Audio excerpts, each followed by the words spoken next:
जहां के जिंदगी से, इस जहां के जिंदगी से मुझे छुटाया जान देकर।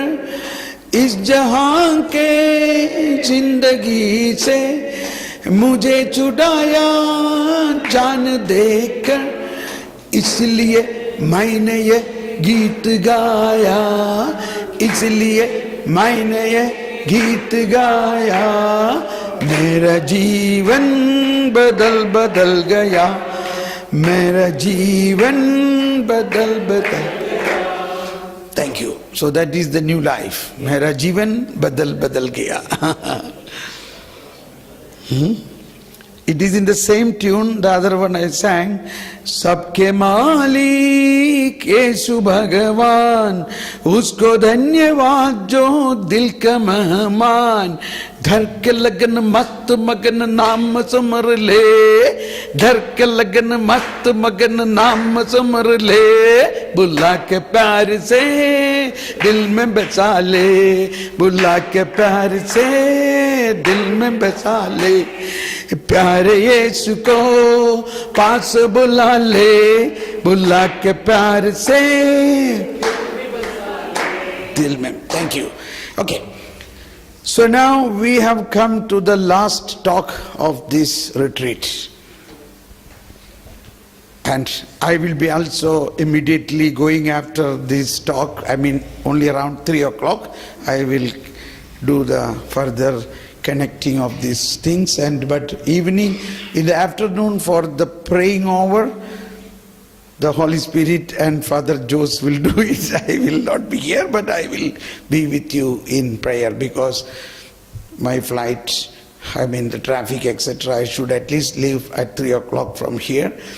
So we will be united in prayer, and tomorrow I reach Kerala, my home, and day after tomorrow I have to fly to Austria. Then next day itself there is a big convention for the Austrian family meeting. So I am also one of the resource person in that convention. So 5 days I will be with the native Austrian families, and thereafter I will be recording a lot of talks in my studio there for Shalom Television and things like that, and send here, so it will be seen in television. Then in Vienna city there is a retreat I am giving for the natives there. Then Germany, things like that. Eventually in Paris at 2021, something like that, 22, 23 of August, and then on 25, 26 I come back to India, and 27th onwards in Kollam, in one of the cloister, religious sisters, MSST they are known as, they are again Teresian sisters. The whole congregation will go for a retreat for in the spirituality of and this indwelling experience, intimacy and new evangelization, this kingdom of God and the righteousness of God. 5 days, because that is the Onam vacation in Kerala. So all the schools are in holidays, but we have no holiday. That is how. And then in first week of September, my grandson will have the baptism. All of them are coming from other. So then I will have 1 week or 10 days with them. I hope nobody will pull me out of it. So we can be united in prayer. We will see, I will be coming again here. Prayer is, okay, so that is how evangelization begins. How the evangelization begins? Through prayer. Now Jesus is the best model.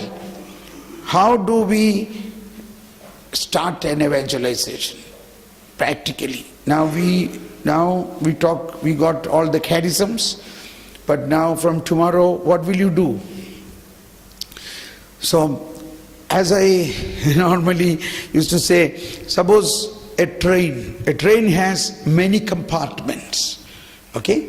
There is AC, first class, second class, sleeper class, But what is the most important compartment in that? Is the engine, the prime mover. This can be a good model to think. So also, you as a parish priest or as a director of a school or a director of a center, you have lot of activities, correct? But particularly as a priest, your first burden is evangelize. But at the same time, lot of ministries are there.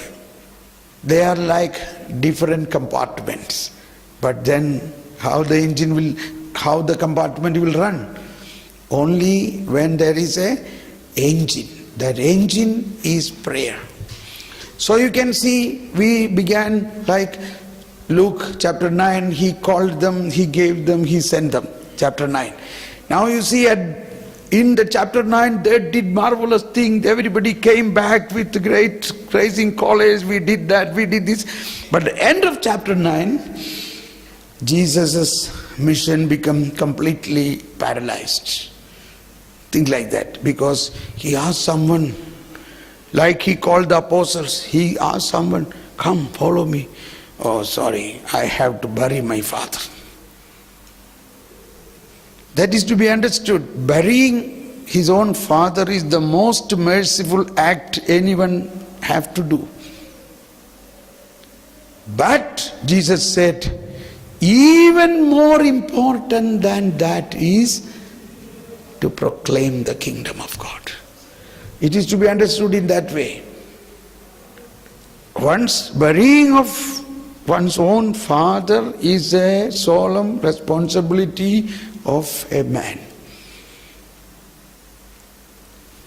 But even more than that is the kingdom of God. And second point is the urgency of the evangelization. These are the things we are really missing. But in Jesus' point of view, he said, you come. He could have said, okay, today you bury your father, tomorrow you come.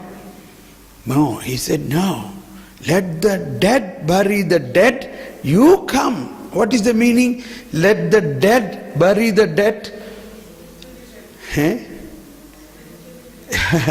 This is to be understood. If you are not evangelizing, you are dead. There are so many such people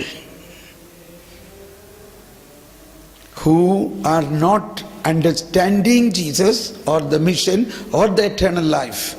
They are dead. If you are called, you are a living. In the sense, you are a branch of Jesus. Branch of Jesus. So, let the dead bury the dead, which speaks about 2-3 important points. First is the call. Second is the urgency of evangelization. There is an urgency. And then he went. Then Jesus called somebody else. He also went. None of them came. And now Jesus changed his strategy. And that is what Luke chapter 10 begins with. So Luke chapter 10 begins, then. What is the word then means? After all these things happened, then, that word is important. Then after, he chose 72 others, send them all 2 by 2 to the places where he himself was to go. He did not go. See? Strategy of evangelization. Very clear strategy. Here there also he sent them to evangelize. He himself is proclaiming, but now he did not proclaim. He stopped proclamation. Instead of that, he chose 72 people. Send them 2 by 2 in pair to all the villages and cities where he himself was to go. And what he said, you go, sit and pray. You sit and pray. The harvest is abundant, labors are few. So, when I got the inspiration to evangelize, parallelly another inspiration came was, I never knew at that time all these dynamics, to pray. Hours and hours I was in prayer. In my personal prayer, contemplative prayer, and then intercessory prayer. So much so, I began to hear the voice of God. That is important. You must spend time in prayer so that you will get a clear instruction from God. Don't ask anybody. You have to get it directly from God. And for the fathers, particularly of this age, that means you are already 10 years, 20 years, 25 years in the Lord's work, then there is another possibility. You may have another call within the call. A call within the call. Now say an example, Mother Teresa came to India for evangelize as a teacher, as a school teacher, correct? As a nun teacher, a convent teacher. As a convent teacher, she did lot of work. Even there she evangelized.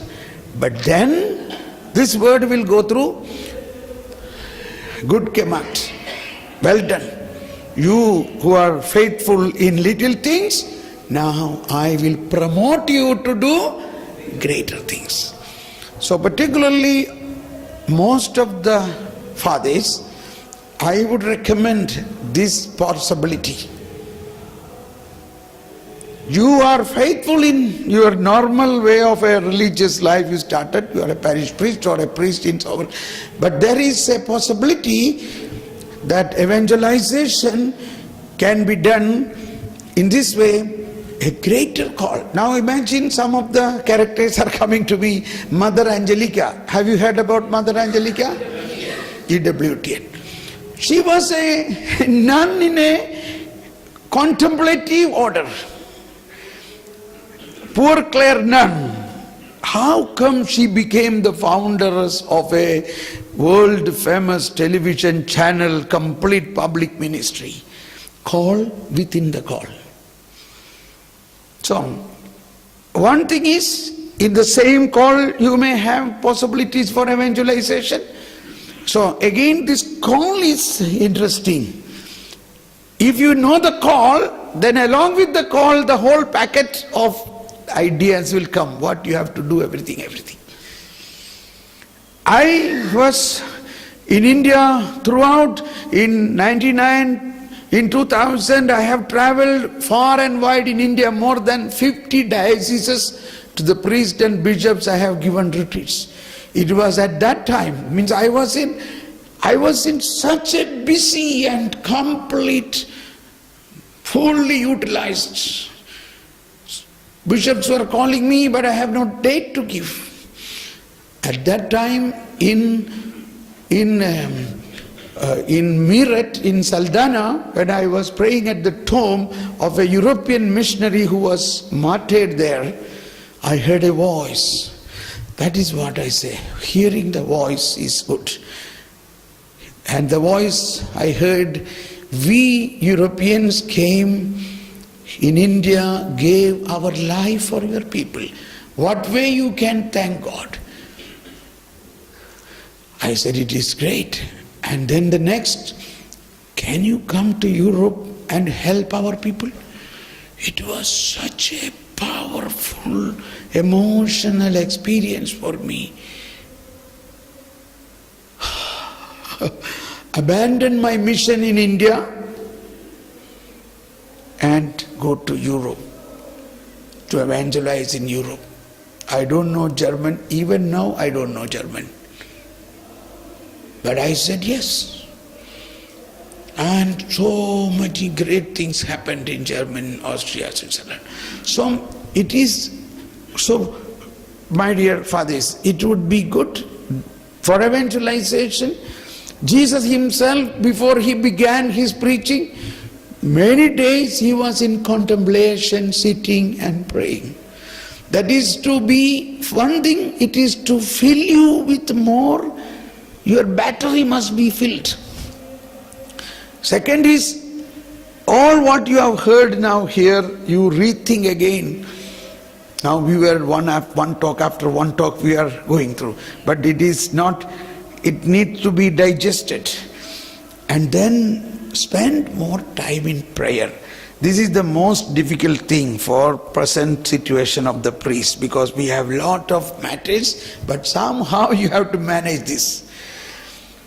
I have some of the priests even in Germany, I gave this direction and they got up morning 4 o'clock. Some of them came with me and stayed with me for some time to pray in the morning. He said, one priest telephoned me, Thomas, I want to come for the retreat, but I must stay with you, and with you I should get up, with you I must pray in the morning. He stayed 1 week with me every day, 4 o'clock to 7 o'clock. I admire him. These 3 hours he was on his knees. 3 hours.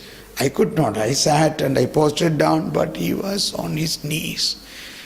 And he even now said that was a unique experience.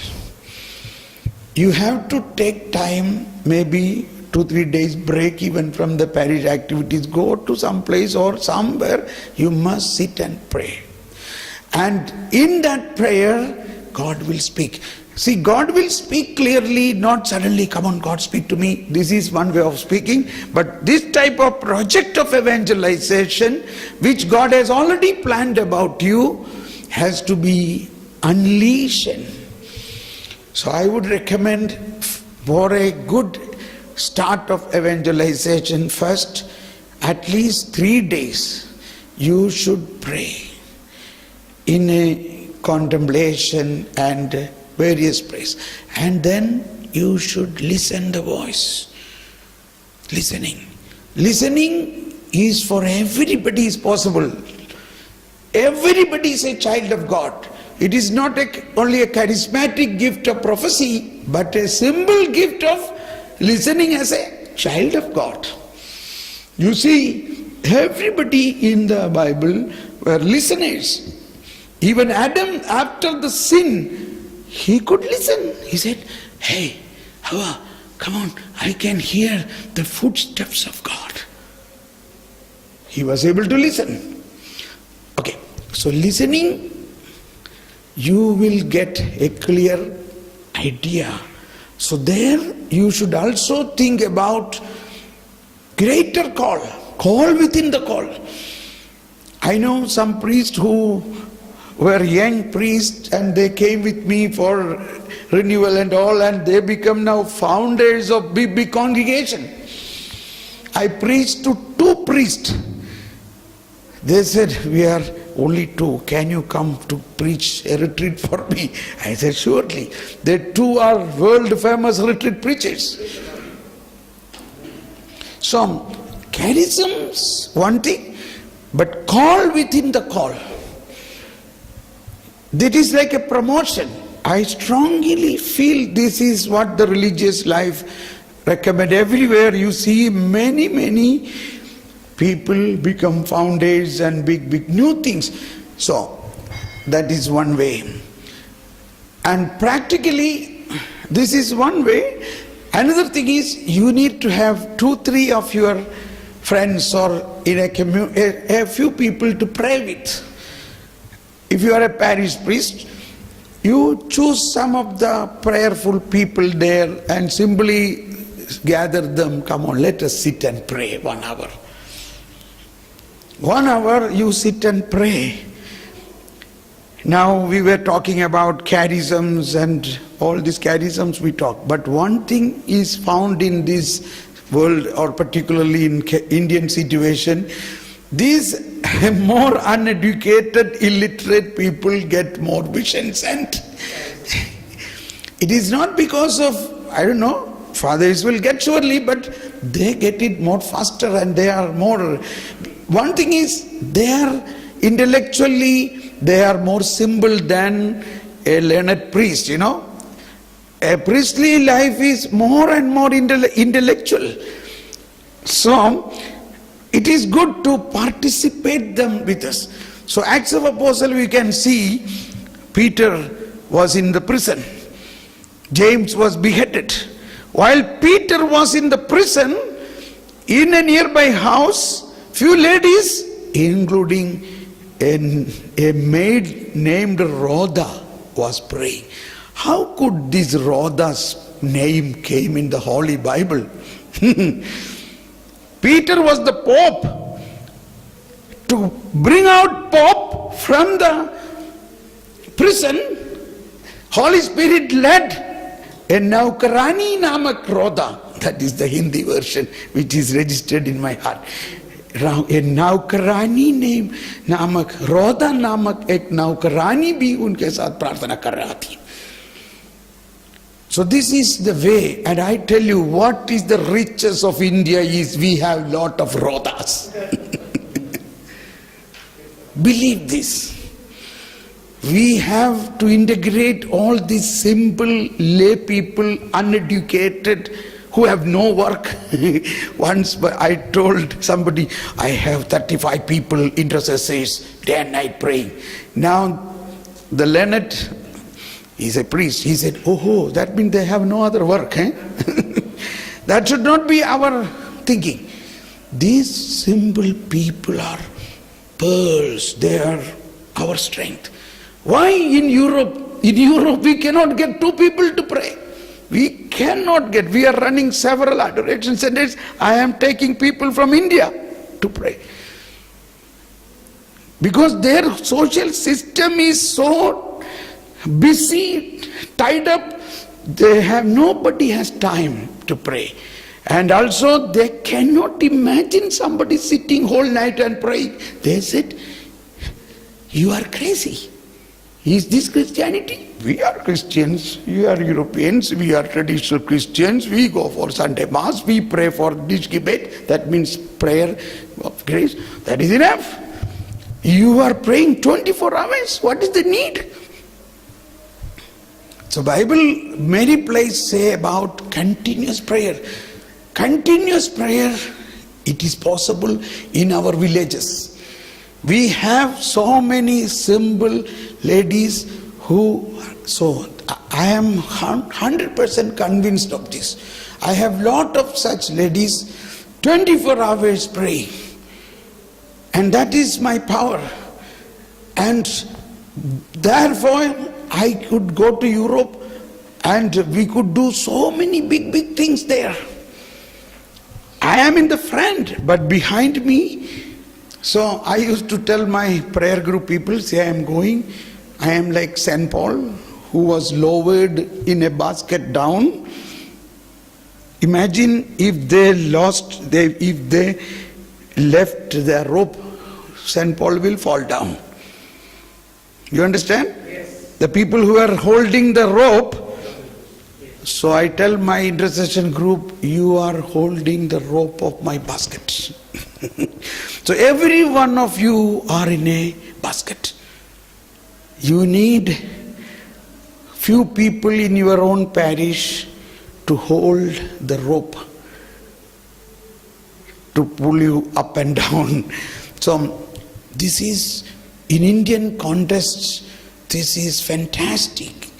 We must, but we should, one practical problem is they are not angels, they are not saints. You will face a lot of problem, misunderstandings, quarrel, fight, everything. This is a paraphernalia associated with that. This you have to accept them. You have to accept it and train them little bit. So you need, everyone need, or evangelization need a intercession engine, powerhouse, which practically is very much possible in India. You may not get sisters and all. They are now highly educated. They are busy with a lot of other ministries. Let them do it. We need uneducated, simple village girls. Even Mother Teresa's original plan was that we don't want any mem sahab. That was Madama, Madam. Madam, come from Madama. We don't want any Madam. We want ordinary Calcutta girls. But from that she has gone far and wide. But she was convinced this simplicity of our village girls are even exactly like Jesus' time, even now. So tap that possibility. Make a prayer group in your place, 5 or 6 or even 3 ladies or anybody, not only ladies, some people who have time now to sit and pray. You lead them little prayer and let them pray. Start with 1 hour, 2 hours, then more hours. Prayer is like a fountain. It started flowing. And then if these girls or these ladies, you lay hand over them and pray for the charisms, for healing, etc. So next day they will bring some more people. So this is important as a powerhouse. Once you have a powerhouse and once you tell them your intention, see now tomorrow I am going to do this, you please pray for this. And then they will pray. Now when Rhoda and the ladies prayed in the house of Marcus with, here what happened? You know what happened in the prison? An angel came in the prison, the chains were broken, and the angel took Peter out of prison. They passed 1 gate, 2 gate, 3 gate, and the gate of the iron gate leading to the town opened itself. This I consider as a evangelization's iron gate. An iron gate which is the block for evangelization. There are many iron gates within our own situation and within our situation itself need to be open for evangelization. For that you need a Rhoda to pray. Okay. So this is one thing, the dynamic power of the people of our parish or our community. Suppose you are running a school. Is there any of you are from a running school? Anybody? Any institution? See, all our Catholic institutions can be easily be big source of evangelization.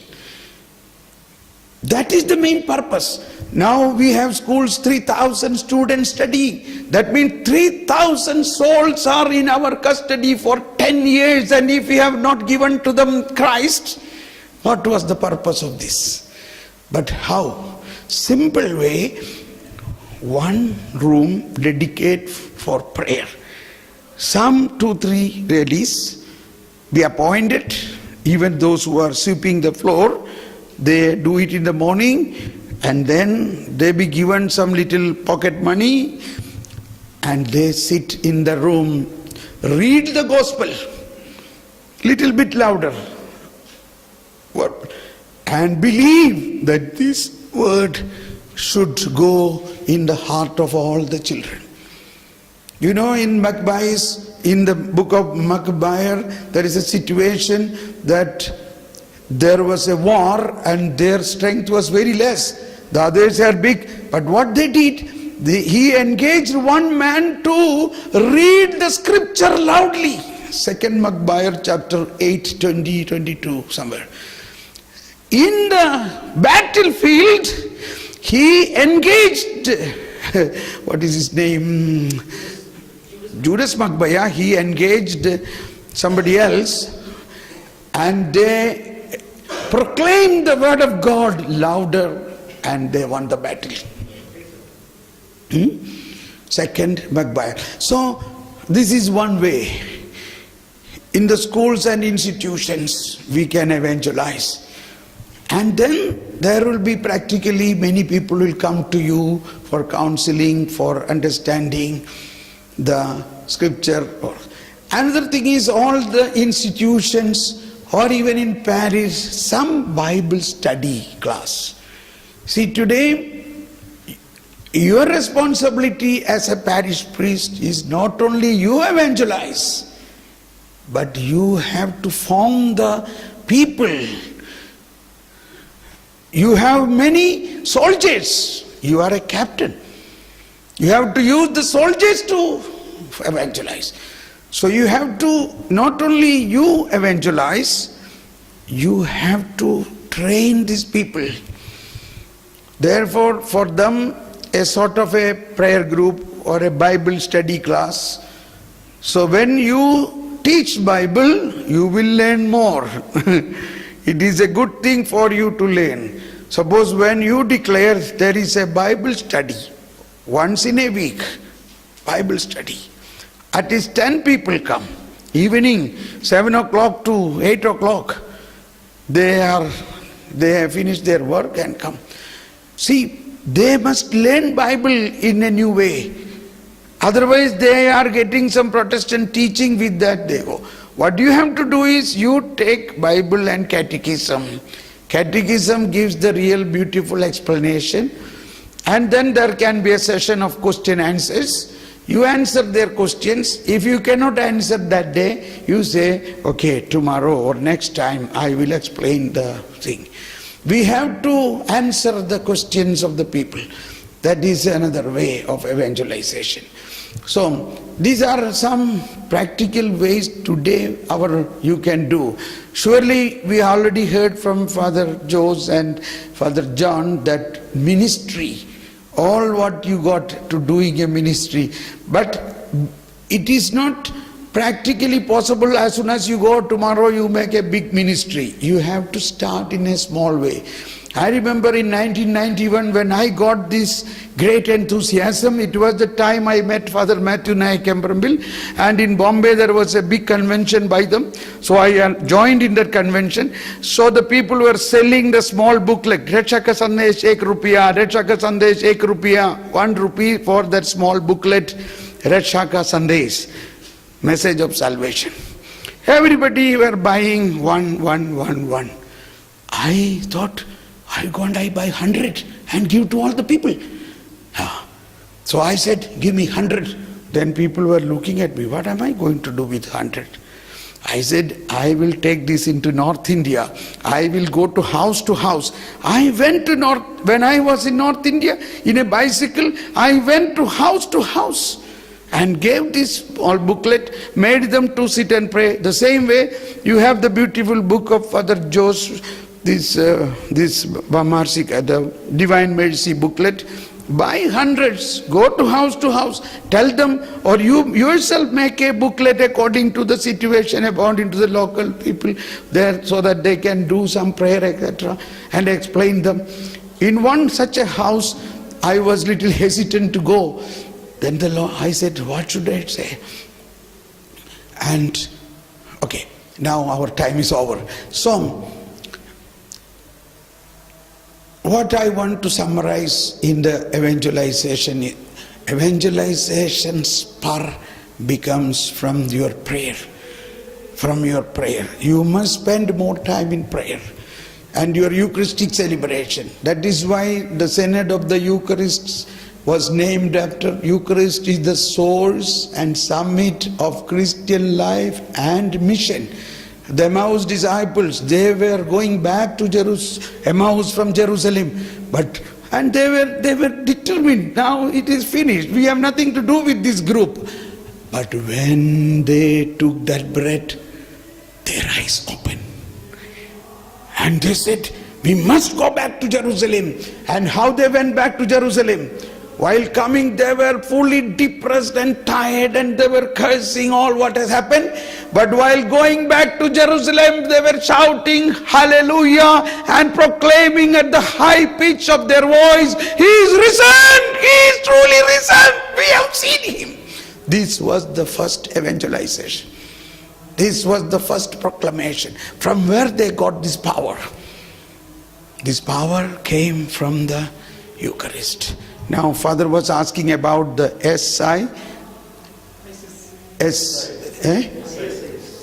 what is the IS, the Islamic State. See, when I have gone through this the original sin aspect, I understood like this: original sin is in everybody. all of them are also afflicted by the original sin. Correct? You see the aspect of original sin. What happened after original sin, after Adam? Their children began to fight. Cain killed Abel. Something like this is still happening.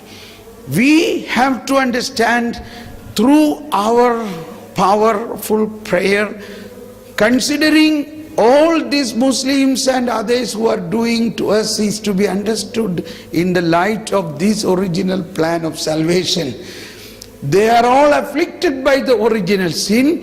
When I believe all that original sin which is inflicted upon Hindus, Muslims, Sikh, Punjabi, Parsi, all have been removed by Jesus Christ. And, oh Lord, have mercy on them. This way we have to pray. Those who are killed as martyrs, I am proud of them. I always pray for more martyrs. Yes or no? Martyrs are from the beginning of the church, where the plan of God to become a martyr is a great gift of God. And great things are happening in those places. Already these 21 martyrs who were killed, the Egyptian government has officially going to make a church in their name at the cost of the government. You see that. And the president of Egypt came to their bishop and in the basilica and met them and offered condolences and prayer and shown compassion to them. So, lot of good thing happened through this persecution. That is what we have to see. But we have to pray for them that this original sin is still in them. We can pray believing in the whole universal salvation will hasten through this type of persecution. We should not upset about this persecution. This is my viewpoint. Okay, now let us pray. One moment. I thank God for this opportunity to share the mercy and love of God.